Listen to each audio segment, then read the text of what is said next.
What's going on, everybody? Welcome to the Black and Gold. This is HiBruiNation interview edition. Today, Vogel and I are joined by a very special guest. Bruins fans, you guys know him from NESN intermission segments, from Bruins pre and post game. But he is also an analyst for NHL Network and the host of the Morning Brew podcast. Ladies and gentlemen, please welcome in Mr. Billy Jaffe. Billy, thanks for joining us, man. How are you doing? That would be the closest to ever get like a boxing introduction. Holy, that was great. Thank you very much. You're like, Michael Buffer. Thank you. No, it's good to be here, guys. I appreciate you having me.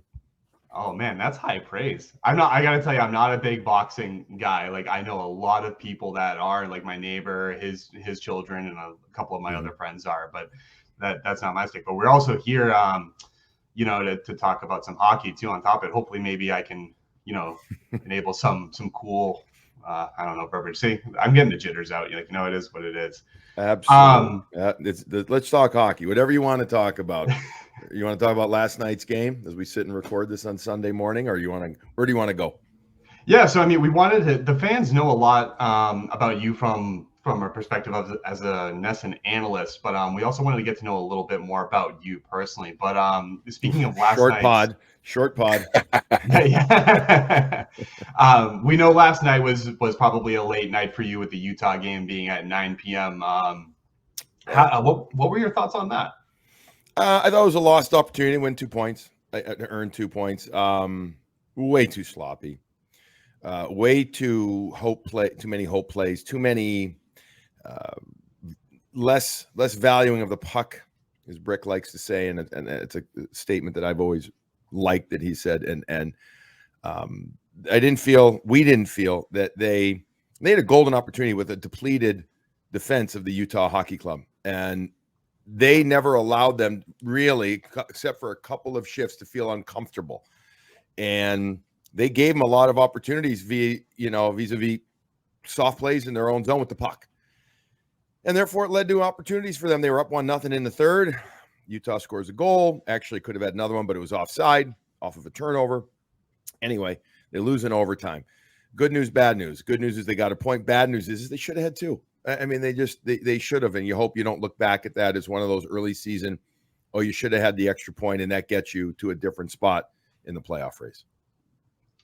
Now, you mentioned a lot of the turnovers too. What about the fact that the Bruins played a little bit of sloppiness? That was also kind of emulated in the Colorado game, at least later stage as well. It seemed like maybe the road trip might have gotten to them a little bit. But I can tell. Let me just say that about Colorado. Colorado's pretty. Listen, I know they're struggling too, Cam, but you give those guys, the McKinnons, the Makars, whatever, they're freaking good. And I thought that the Bruins. I mean, look, you go out there, you only have a day, you play the game. I think you're a little tired in the third, but there's always going to be pushback from a good team in the NHL. There's always going to be, and it's how do you manage it, right? So I thought that they managed it pretty well. We didn't love the Rantanen goal, meaning the one that Korpisalo gave up, the one through him, but it was still Rantanen, and it was still a heavy shot. So overall, I thought 5-on-5 in Colorado, that they were really good. I did. I thought that they took advantage of a team, right, that is hurting on the back end. They did that. They couldn't do it again in Utah. And I don't know. It just seemed to me more of a mindset thing than the road trip thing, at least in my head. You mentioned the Colorado, obviously a very fast paced, hard playing team, right? That power play. And you mentioned that, they didn't let up a 5-on-5 play. And I would say 5-on-5, they actually were a very dominant team too. But that power play, I mean, a ton of credit, right? Like, they moved that puck so well, so quick. Like, I found it hard to blame Korpisalo almost on anything because of the way they were able to move it. They are very good at it, and they don't waste time, and they've got, hammer time coming from Cale Makar. I mean, that shot that he scored on was really, heavy duty, and there were guys in front. It was everything you want out of a power play quarterback right there, right? It was a vicious shot. So the Rantanen one, Korpisalo was there.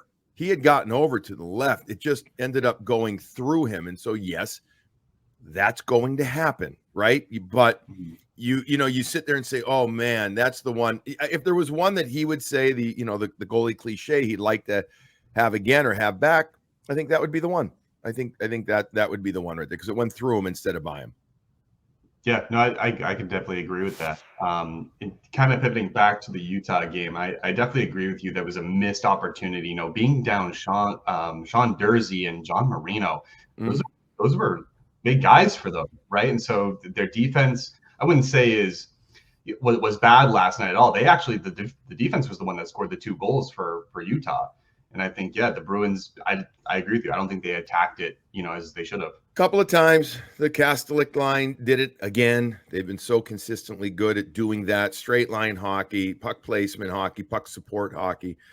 At times the Bruins did some good things. I'm kind of blanking on here and there, but I did the game. I just felt that as the game went on, the turnovers became more egregious and more regular, and that just it's funny. You could have 2 or 3 great shifts, but then one turnover leads to a complete discombobulation. That's what it does. And then if you can't stop it, if you can't stem it right away, and another time it happens, and another time it happens, it just becomes problematic. And I don't remember the exact number of giveaways in the game, but it was significant. It was significant for the Bruins, 20 something. It's just too many. And some of the big guys still aren't coming through. That's the other thing. So, again, I can always talk about the game at hand for a long time and break it down to the minutia of it. And it came down to puck management. And I feel like some of the top guys have not gotten going yet for this team. For puck management, because so HiBruiNation records once a week, and so we kind of do a recap of the previous week's game. So just to kind of launch it a little bit further back on last Monday's game to the Florida Panthers, I feel like that was another missed opportunity. Yep. For the Boston Bruins, a lot of self-inflicted pain, and a lot of it came from the turnovers. I mean, most notably the turnover from Matt Patra at the blue line during the power play that led to the Sam Reinhart shorthanded goal. That to me was painful to watch, just a little bit painful to watch, because the guy's talented, but he just gave up the puck to an equally, if not more talented player. So do you think the turnovers a veteran player, a stronger player, a player that's feasting on that? Absolutely. Yeah. I mean, we've seen breakdowns with this team an awful lot in the D zone, but we've also seen, we just saw it last night. Again, the goal was overturned when Marchand turned the puck over, and it led to the goal for Yamamoto that, again, was offside, but the Bruins were lucky. The Patra turnover. I mean, you want to go back to the Florida game, the one at home, the second matinee in a row at home. Florida just plays their game against the Bruins, and the Bruins are still trying to figure out how to play Florida regularly. They did it pretty well at a few games in the playoffs over, the series, and they would have their really good moments, but Florida's able to find their game, cliche 101, a lot more, and they can identify their game and what they're all about, and then the Bruins are reactive instead of proactive against them. That's what it's been lately. And so that means that the Bruins are, whether it's chasing the game or they don't have, I think, everybody's been asked, Swayman was asked, other guys, are they in your head? I don't know if a player will ever admit that, but I don't, and I can't sit here and say they're completely in their head. What I can sit here and tell you is Florida absolutely plays their game, their style, very effectively, very efficiently compared to the Bruins when they play so far these 2 games this season. They just do. Yeah, especially it definitely looked like the 2 games this year, Boston was focused less on trying to beat them and were more to beating up on them. That's just still being angry at the playoffs last year or what. Yeah. Yeah, trying to. But Florida knows how to get under the skin. Yeah, well, they're the champs, and they're the team. They're high above right now, right? They're above, and so. And by the way, you see this at every level. There's always a top dog, and there's a few of them. There are a few of them every year in the NHL. When I mean a few top, I mean those teams that are at the top that everybody's gunning for, that everybody's trying to use as a benchmark, that everybody probably is trying to emulate too. A bit the way, but. Teams are having a hard time emulating what Florida does. Now, it can be a tough way to play during the regular season, as physical and as aggressive as they are. But against the Bruins, they're like, no, we're going to do it. we're going to do it. We're going to stick to that. And the Bruins are saying, okay, we got to match that. And the Bruins, I don't know if they can just yet. They hope they can by the end of the season. And I think that's some of the reason for the changes in their lineups, the physical changes, the additions, etc. let's hope that they can get there. That would be nice. Yeah, I think that game was another missed opportunity just because of they were out. They being Florida, they were out Barkov without and Kachuk, yeah, two of their prolific scorers, best players. I'd say. I mean, they still had the Sam Reinharts, the Bennetts, Carter Hagee, and everybody. But I feel like Barkov and Kachuk are massive cornerstones to that team. So I feel like they shot themselves in the foot in a way. Yeah. So based on the first 6 games, what do you think that the Bruins kind of need to improve upon going forward? Well, they definitely need to get their team defense a little more stout. It's been here or there a little better, Montreal, they played well, but it's Montreal. The games outside of the Florida games, they've been better. They still could be better. We were trying to highlight or marking some plays last night earlier on in the game in our green room as we're watching it and on NESN, and better middle ice defense. And then later in the game, they kind of got away from that again. But the PK, it could, which has been such a stalwart for this team. The power play has been, I know they scored 2 against Colorado. Okay. They were both beautiful backdoor plays, right? Off rush. You don't normally see those. If you're going to talk about a traditional power play, the puck movement and some of the puck decisions definitely can be better. I think that will come. I hope. And then the obvious thing is, what do you do at the middle 6? And you could even make the not even argument, the discussion could be had of, do you tweak even like the top line too? Do you Pastrnak, they need him to get going. I guess he's got 4 goals so far, but you really need him to get going to the level of Pastanis, or if that's even a term, that we know he can bring, and the danger, like the fear factor when he comes on the ice every time. That's what you want to see and need. Do you shift Elias Lindholm and put him with Marchand, let's say? Do you mix that up? Do you put Patra? Do you try Patra with Pastrnak and Zacha? Do you know what I mean? Like but really the conundrum is the middle 6. What do you end up getting? Especially the second line right wing. I think everybody knows that. But the second line right wing impacts the third line as well. So that's the biggest thing in my eyes, lineup wise. You mentioned the second line right wing, and that was actually a question we had lined up for you too. So they're keeping Tyler Johnson in the wing, so he's still on his PTO. They haven't offered him an official contract. Do you foresee that being kind of like a Danton Heinen situation where they eventually get him to sign, and then maybe he becomes an impact player or slots in on that second line right wing or that third line spot? Because I 100% agree with you that whatever they decide for the second line is going to impact that third line tremendously. But what do you see? I'm going to say I think, it feels just like Danton Heinen 2.0. There has to be some reason with the movement of the salary cap, the days, the this, the that, do you just go on this road trip and then make some decisions based on the eye test, what you saw or didn't see for 2 or 3 guys? Do you take the chance of sending down a couple of guys to the American League? That's my guess. 1 or 2 guys got to clear. You've got to clear some more space for him. If you're going to sign him to between what it would be a league minimum $775 to a $1 million type of deal, is he the answer? Is he the elixir? I don't know if he's that, but I think he can help. I think he can help. Again, you're back to this classic decision of, do you sign a guy who you think can play, let's call regular third line? Of course he can slot in here, there, but let's say more or less third line. You still got a second line slot open on your right side, but you say, all right, he can help us in many, many ways. Center, right wing, power play, etc. Second line, third line, veteran, etc. All that.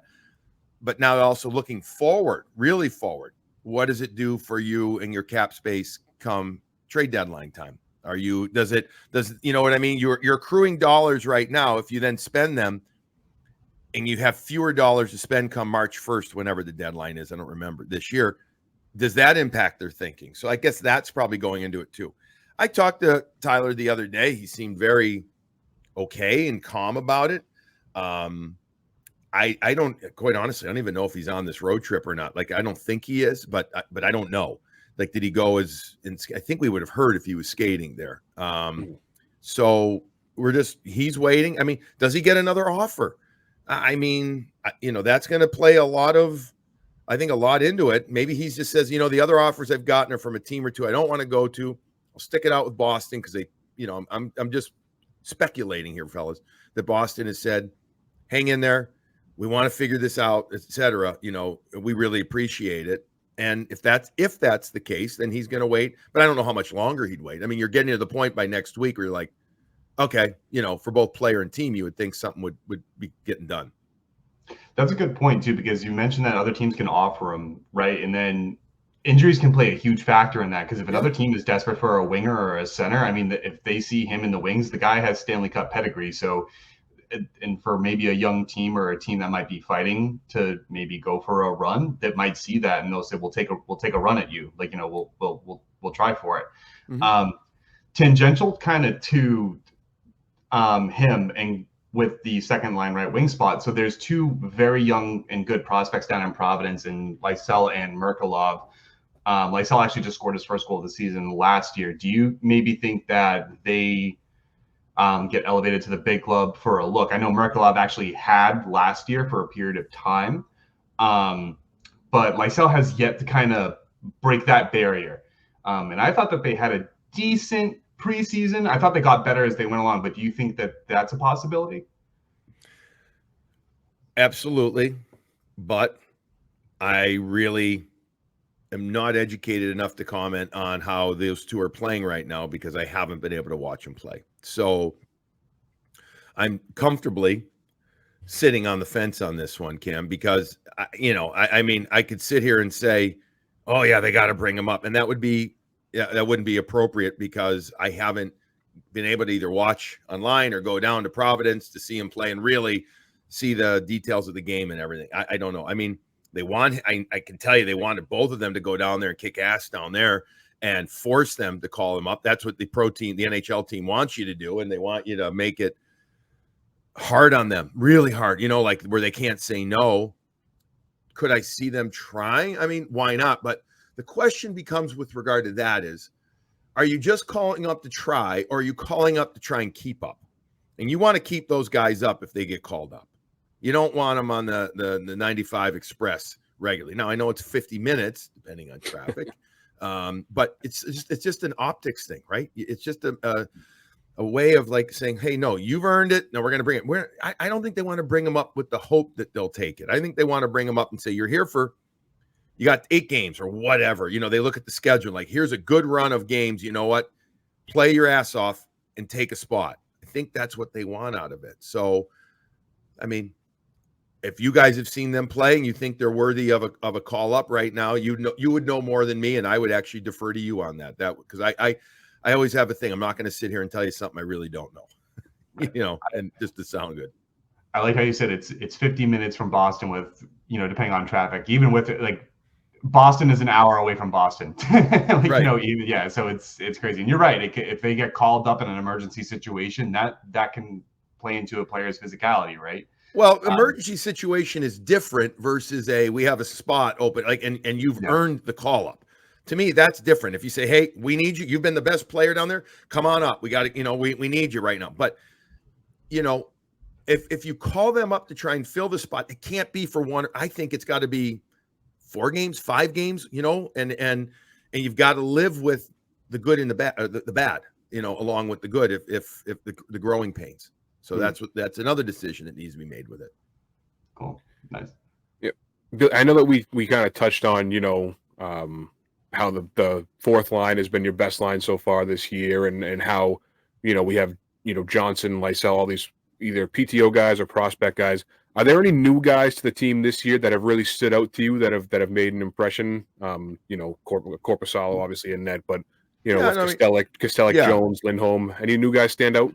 Well, more than others. The Kastelik and Kepke. I mean, Kepke's been the, really strong. I mean, Kastelik, at least we had known, seen, experienced, I guess, his effort and attitude with Ottawa, albeit and weren't a great team. But you know what? You always knew that he was out there. And on a bad team, that can be even tougher, right? For a guy that plays his role. He doesn't deviate from his role. Cole Koepke gets an opportunity with Boston and decides to sign with them after parts of 2 years in Tampa's organization. And I think I can't imagine that. I mean, who else would be more surprising than Cole Koepke right now?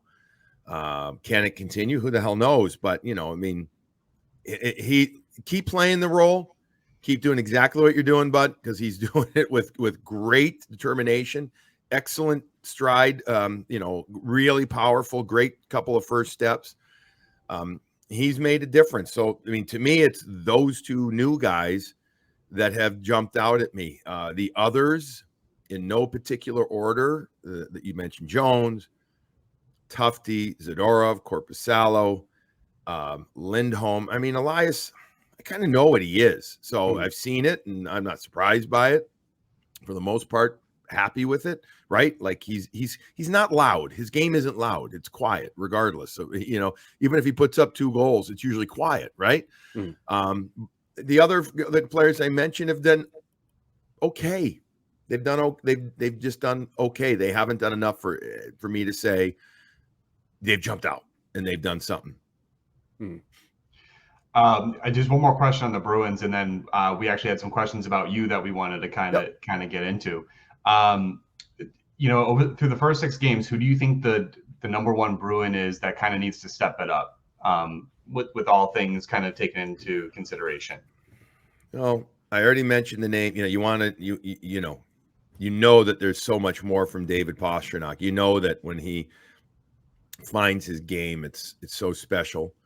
But I also look at Charlie Coyle. He's been quiet in my eyes. I thought his Colorado game was good, very good. But otherwise, more from him.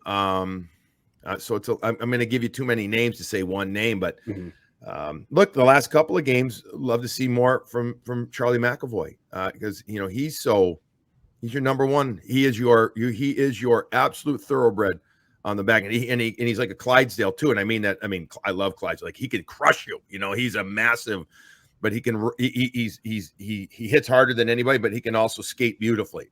So you need your biggest guy like that, not physically biggest, but you know, optically biggest. You need him going more. But again, I can go through all really guys. I mentioned names, but you could go through all of the top end guys and say you need a lot more from the Marchands, the Zakas.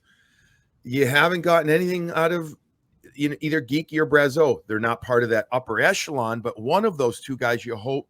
You know, you need more from one of those two guys. You'd love both, but you need more from them. Trying to have perspective. It's very early in the season. There comes a point, though, where it isn't early anymore. You know, the hockey game is worth 2 points October 5th, and the same thing about April 5th, right? The result. So, you know, eventually you can't keep saying, oh, it's early. But I do look at other teams, i.e. Nashville. I look at Edmonton. I look at Colorado, and then on the other end, I also look at teams like Calgary. And you're like, holy shit, you know, look at Calgary playing, but you know, can they sustain it? Probably not. But I look at those other teams, and not that I'm comparing the Bruins to them, but I'm saying they're not the only team that's going through stuff. They are 1-0-1 on this road trip. It's going to be a tough game on Tuesday in Nashville. Now that Nashville's 0-5, I mean, they are gonna if that game isn't full of P&V, I don't know what is, right? I mean, that game is going to be, I'd imagine from both sides, incredibly early season intensity, right? But you know, if you find a way to get another win, then all of a sudden you're like, all right, shit, 2-0-1 on that 3-gamer, pretty good, you know, pretty good. So I'm trying to keep some perspective, but circling back to the original question, the top guy, all of the aforementioned top guys need to get better. Yeah, Nashville, man, I'm surprised those acquisitions they made in the offseason, like, and they're 0-5 to start. I mean, that's crazy. Slow start for them. It just may be too many new guys, too much expectation right now. Can they, you know, as I always, I coach young kids, and I've always said to them, if you're going to be sick, be really sick, get it out. Get it out of your system. Don't be kind of try not to keep it and let it linger. And it's 3 days. Just be sick. Get it out of your system. Maybe a bad game, or maybe the start for a couple of these teams like in Nashville is just getting sick, and then maybe they'll go on like last year, another 17-2 or whatever they went last year type of run, 18-game streak run. Yeah, I mean, Edmonton last year started off the season pretty rough, and they ended up going to the Cup final. So I mean that, and they're the favorite this year. Right, they're the favorite this year to win the Stanley Cup. If even after the start they've had this year too. I mean, right, people still think that they can, and all we know they might. All you got to remember too, and this is an awful memory for me. 2019, the St. Louis Blues were like the worst team in hockey come January 1st, and then they turned it around, and from the end of 18 into 2019. So trying to take some perspective and a chill pill. But it's hard. We live in a what have you done for me this moment world now. That's the biggest thing. We have a common thing here in HiBruiNation. We just agree that 2019 as a whole year just never existed, never happened. We we pretend that never existed. Thanks, Billy. We wanted to kind of shift things a little bit more towards you, because every Bruins fan knows you from NESN, and if they watch NHL Network, they see you on there every now and again. And obviously Boston Bruins pre and post game and the Morning Brew. I know I'm a frequent listener of that. But we're all curious, with your extensive work in the NHL and as an analyst and commentator, radio host, not just for the Bruins, but I believe you did work with the Blackhawks, the Thrashers, and the Islanders. What kind of sparked your passion in getting into hockey, and how do you think that kind of got you here? Well, sparking my passion into hockey was when I was 2 years old, and I would take. You don't know what a milk crate is. You guys are way too young for it. Milk. Oh yeah, that's how we learned how to skate on the milk crates. Well, I didn't learn how to skate on milk crate. I took a milk crate and I turned it upside down, and I sat on that right in front of TV and watched hockey, and I was mesmerized by it. This is what my parents tell me. I do kind of remember one time the whole milk crate thing, but it started when I was 2, and I just sat there and absolutely was completely ensconced, like couldn't watch it enough. And it was the Blackhawks in 19. So I'm going back to 1971, 72. All right, that's how long ago it was. Then I was 3 going on 4, and got out and started to skate a little bit. Okay, learned how to skate. And then at 4 years old, I was given a full set of equipment and go out and learn to play hockey at the time or whatever. And I cried my eyes out the first day on the ice, I'm told, because my ankles were hurting me because of the skate. And I went from like training skates to hockey skates. And I'm told, the story goes, that I was trying to get off the ice, and my father grabbed me. I don't think grabbed me is like he got me, by the shoulders, turned me around, and he said, with my mother behind him, no son of mine is going to quit his first time. And so he pushed me back out onto the ice, and that was it. And then I played the next year in what would be the house league. And I vividly recall, which is crazy. I remember I had 2 goals all year, and they both came in the same game.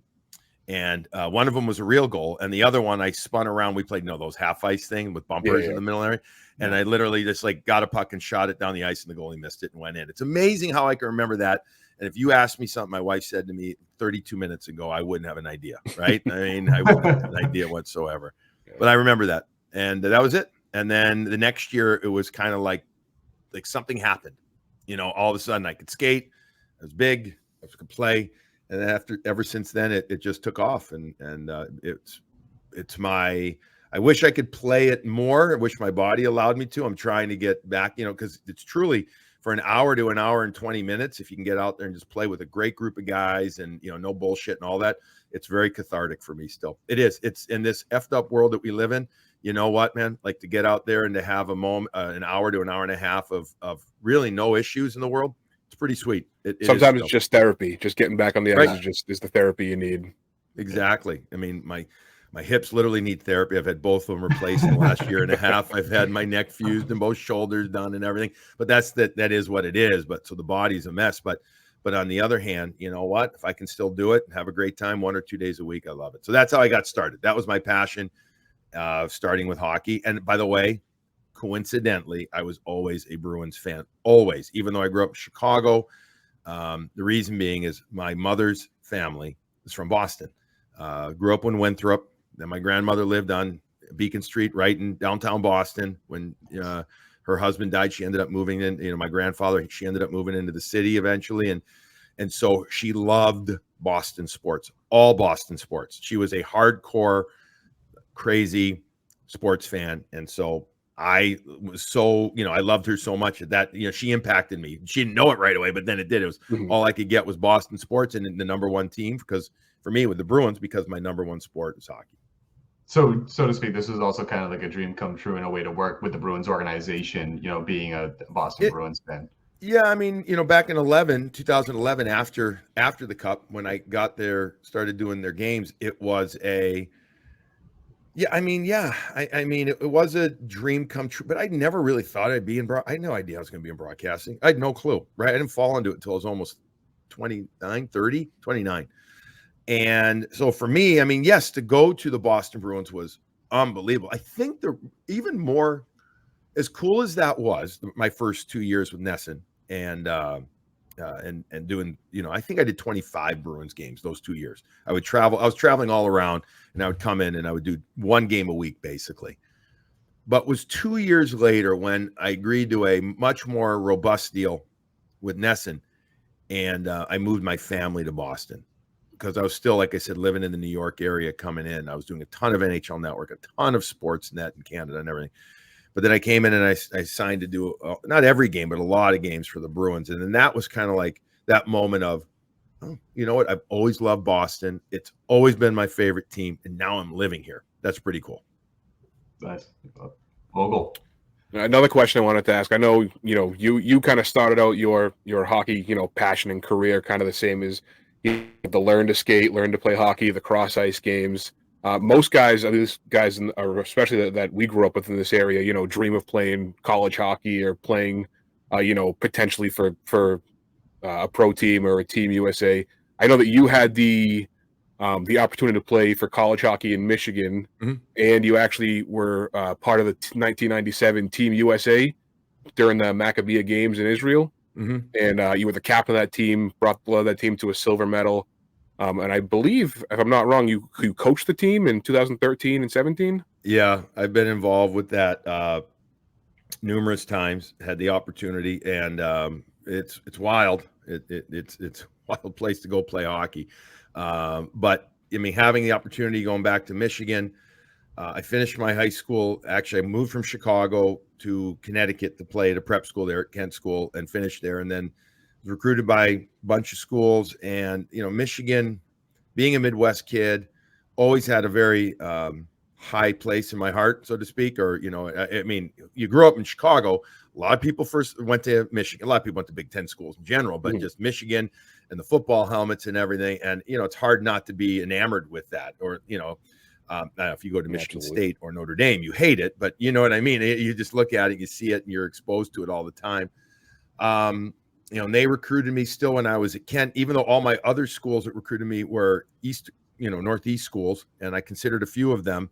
But I just ended up getting this opportunity at Michigan, went there, and, what a place. And while I wouldn't call it the most, extreme career by any stretch there, what a place for me to go to school, and the network of people and the friendships and everything. And hockey was fun.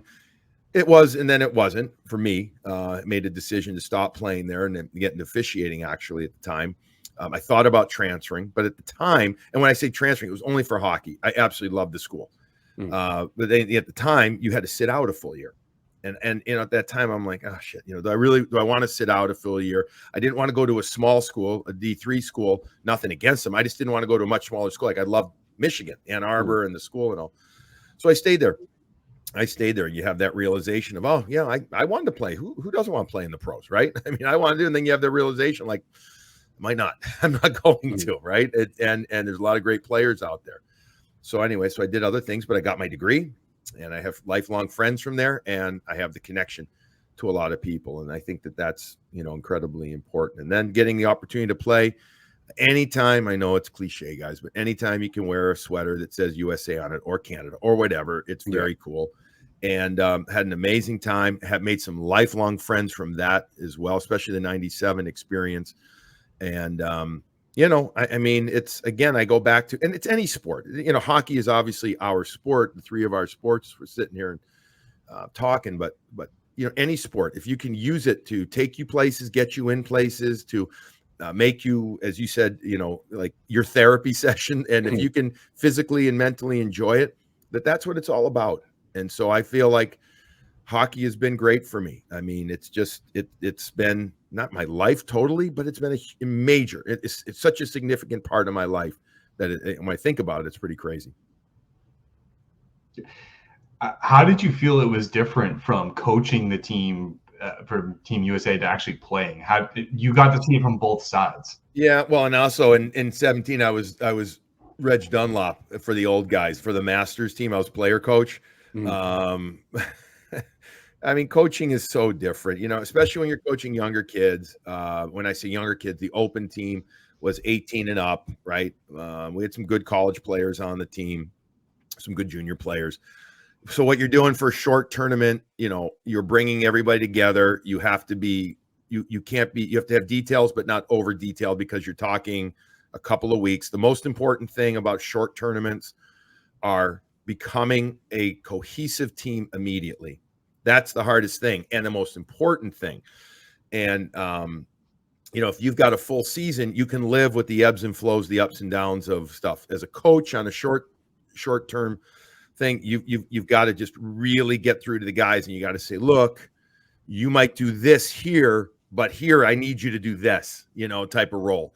And that's always the biggest thing. And we ended up playing Team Canada in the gold medal game, and they had a guy who put up 50-something goals in the NHL last year on their team, and Zach Hyman, and his brother was playing at Michigan, and et cetera. And they were better than us. And so, I mean, I tried to devise a plan, if possible, to try and stop those guys. And we tried, and we did, and then we didn't. And then the next thing you know, I think we lost the goal. I think it was 6-2.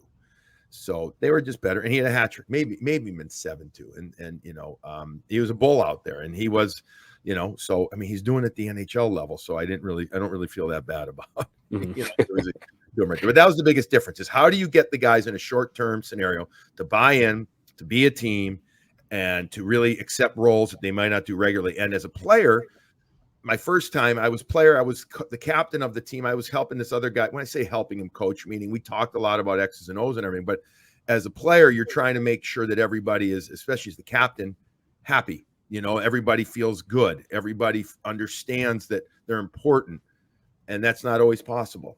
Sometimes you get people that aren't happy with their role because they're used to being this, as again, like I said, before they came there. But though, as the captain, you're trying to talk to everybody and make sure that they feel all for one. Oh, wow. That's actually well said. Yeah. My neighbor's son has been trying to get me to coach his team for the past year. And I don't think I could. I haven't skated that scale. Like, I don't think I could. I just don't think I have the calmness. And then I actually go and watch some of these games, and then I just see some of the coaches throwing stuff on the ice. I said, okay, maybe never mind. Maybe I could.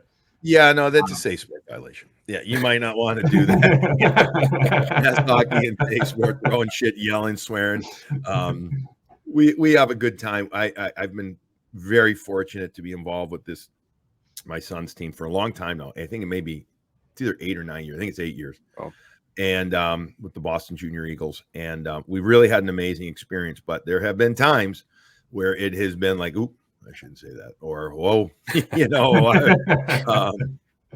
very intense, probably too intense. And then every once in a while, you have to have some perspective and sit back and say, it matters, but it doesn't matter. Meaning, it is so important. We know it's important to the kids, and it's important to us too. But in the end, when it's all said and done, it's about an amazing experience, about giving them the opportunity that we had, and to take it up and take their hockey game and their life and their opportunities up to another level.